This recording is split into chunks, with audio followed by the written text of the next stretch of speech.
that's why it says mishpatim. Eikev tishmun. At the end, there's a lot of things you'll understand at the end, and it says even the mishpatim, like we will understand it in a whole new, which are the rational ones, right?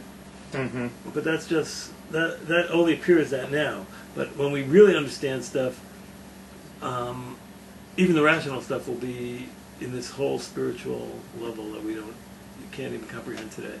That's like the famous thing that the Ramchal says about Adam and his spiritual. So he goes, in the time of the Messiah, in the Messianic time, right? He makes all these. There's not going to be time, for example. He says time will be abolished, which we can't comprehend.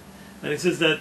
So he says the way that we comprehend the world at the end of days, again, Eikev, at the end of days will be very different than what we understand now. And his metaphor is that so Adam walked around naked and stuff like that, right? It says, and then in his fallen state he wears clothing, right? Yeah. So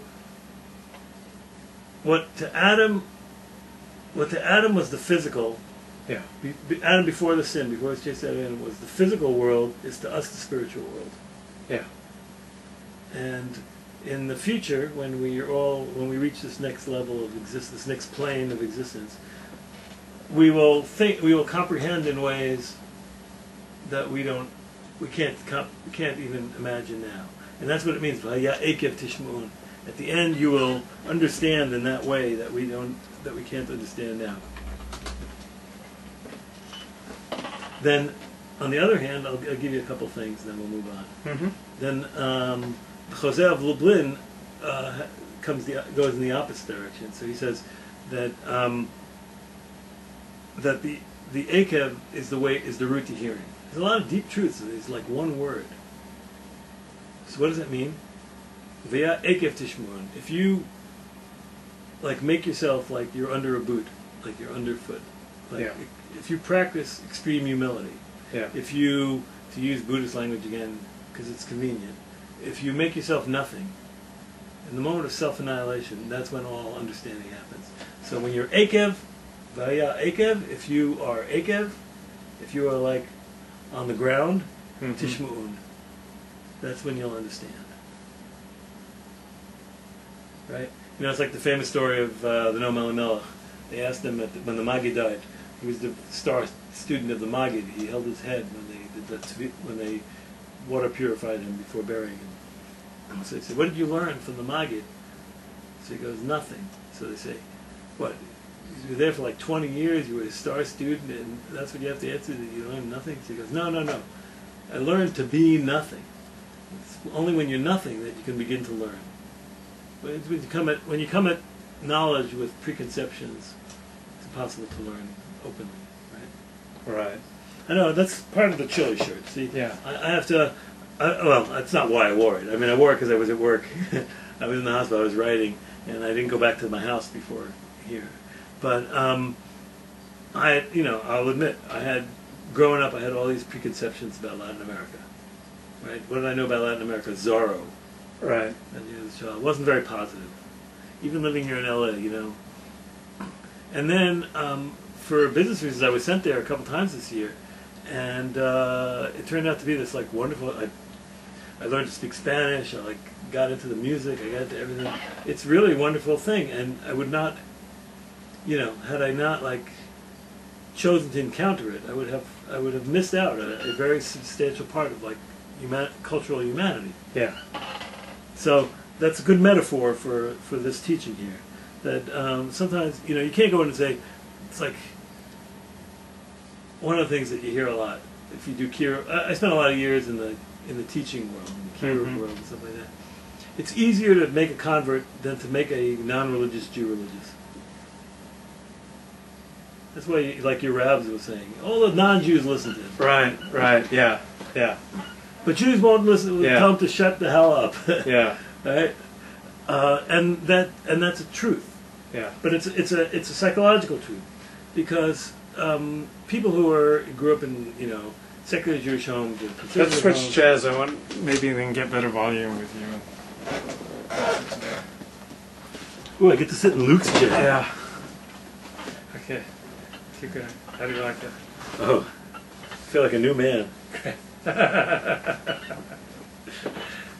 So, yeah, keep going with the point about how hard it is to get you know, people, so it's very hard to, it's much harder to overcome previous conceptions. Yeah. You don't even know Yeah. what you know or don't know. Yeah. You know what I mean? Yeah. Like you have a lot of ideas about what something is like. Yeah. And, you know, they might be totally wrong, but you don't even have those things are hard to overcome. Yeah. And, you know, you play tricks with yourself, right? I mean, it's like, you know, borrow a Nazi example, right? So when Goring, the famous thing, Goebbels was saying, you know, the Jews were this and that, and so people would come and say, you know, wait, that's not true. You know, I know all these lovely people there. They're not like that at all. They're all. It's not. They said, no, look, everybody knows a good Jew. Yeah. Right? So you can always worm out of every argument with some counter argument. Yeah. It's very hard to break the chain of falsehood. And the way to do it is with that Eikev. If you want to come to truth, if you want to hear, you have to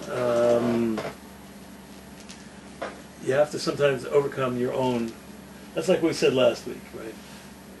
The lesson of Echad, Shema Yisrael. Well, this is a review for those of us.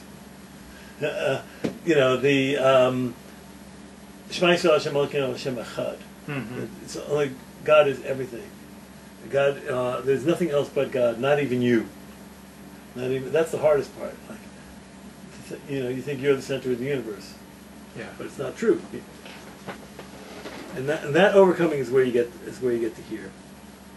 So we gave a couple of points. We said, so let's in review of this. So we say Eikev, you know, or the mitzvot. We said the small mitzvot, right? That's the midrash view.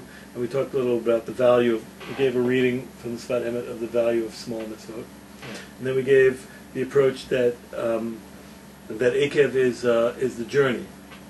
So at the end of the, you know, the Buddhists, I like this phrase, they talk about the vehicle. The practice is the vehicle. You know what? Some of these mitzvot may not have any meaning in themselves, per se. The meaning is the going through of them. You know what I mean? So so that's the other reading of the Eikev and why the rewards come from that. And then the third one is to make yourself, to bring yourself down, to heal, like you do with the dog, right? As a way of achieving understanding. And then this is the Holocaust reference. I'm just going to say this because it's beautiful, and beautiful counts. So we're studying Parshas Eikev, and we're also ranging far and wide. Dr. Mark Kirschbaum, who writes the Torah commentary for Tikkun magazine. Wait till we get to next when we talk about Tuba, when we get into feminist theology. Love it. So stay tuned. So what book is that? So this is a remarkable piece of writing. You know, the Eish Kodesh. So the Eish Kodesh. So when you say like the Haredi view on the Holocaust, so this was the Rav in the Warsaw Ghetto, Hasidic Rebbe, who continued to teach and to give spiritual support to the people fighting and the people surviving, who ultimately perished.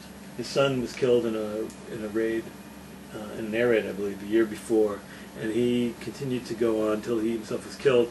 His writings, apparently he hid them, like in a bottle, that kind of thing, and they were found later and resurrected. And he wrote a lot of incredible things. He has another book, Derech HaMelech, which has a remarkable teaching on meditation. That if I gave it to you in English, you'd think it was the Dalai Lama. About silencing yourself and reaching that kind of internal silence. Brilliant stuff. But here he's in a different mode. This is the year before he's killed, and he's crying out about what's going on. And on Eikev, and he says,